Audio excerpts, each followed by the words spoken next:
देश में लोकसभा चुनाव 2024 के 3 चरण शेष बचे हैं, जिसके लिए सभी पार्टियां अपनी ताकत झोंक रही है। वहीं 5वें दौर का चुनाव प्रचार आज थम जाएगा।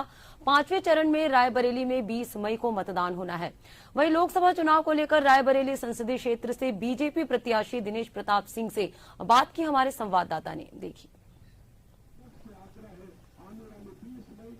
रायबरेली लोकसभा से राहुल गांधी के खिलाफ दिनेश प्रताप जी चुनाव लड़ रहे हैं। एक बड़ी लड़ाई है। उस बार आपने मजबूती से लड़ाई लड़ी, 3 लाख समथिंग वोट पाया। इस बार राहुल गांधी आपके मुकाबले।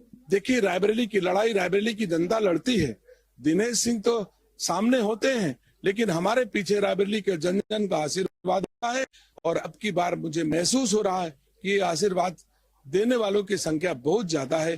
कमल खिलेगा जो मोदी जी को फिर से प्रधानमंत्री बनाएगा। आप यहाँ के निवासी हैं, मगर राहुल गांधी के साथ उनकी पूरी कांग्रेस की टीम आ चुकी। बड़े बड़े दिल्ली के नेता यहाँ पे आए हैं और आप तो जनता के साथ हैं, यहाँ के निवासी। इसे लड़ाई को किस तरह आप समझ सकते हैं किसको किस पर भरोसा है। सम्मानित साथियों,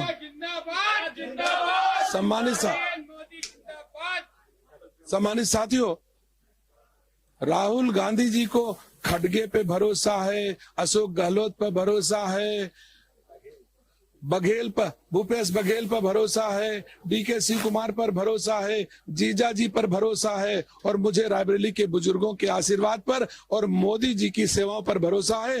तो वो इसीलिए लेके आए इनको। 5 किलो राशन आप देने का काम कर रही थी आपकी सरकार, मगर कल खड़गे जी ने अखिलेश यादव के सामने कहा है, उनके मैनिफेस्टो में नहीं 10 किलो राशन देंगे। क्या मजाक है खड़गे जी? 10 साल सत्ता में थे तो तुम 20 किलो दे देते, किसी ने रोका था क्या? अब जब सत्ता में नहीं हो तो आप लालच दे रहे हो कि 10 किलो देंगे। आप सत्ता में ना हो और ना आने जा रहे हो तो कुछ भी बोल सकते हो। मैं कहता हूं तुम अपनी सत्ता में थे तो क्यों नहीं उस समय 20 किलो दे दिया? जब मोदी आज 5 किलो दे रहा है तो आप कह रहे हो मैं तो 10 किलो दूंगा, 20 किलो दूंगा। तुम सत्ता में आने कहाँ जा रहे हो जो 20 किलो दे दोगे? आप हमको बताए। और जब सत्ता पे थे तो आपने क्यों दे दिया? धन्यवाद। बड़ी लड़ाई है। आप राहुल गांधी के साथ भी काम किए, तमाम वीक पॉइंट देखते थे राहुल गांधी का, आज उसको आप कैश भी कर रहे हैं, तो कैसा लगा? मुझे तो नहीं लगता मेरी कोई लड़ाई राहुल गांधी से।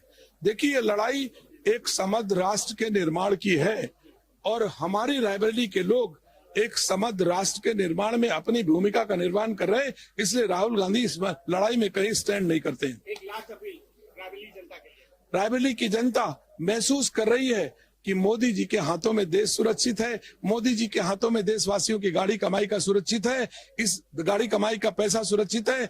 इसलिए रायबरेली के लोग भारतीय जनता पार्टी के साथ खड़े हैं और मोदी जी को समृद्ध राष्ट्र निर्माण में सहयोग करने को तैयार है। धन्यवाद। बहुत शुक्रिया। ये दिनेश प्रताप थे, जिनका साफ कहना था एक लंबी लड़ाई है, उस लड़ाई को जीतने का काम दिनेश प्रताप जी करने जा रहे हैं। रायबरेली के रहने वाले हैं और रायबरेली के जनता के सुख दुख को जानते हैं।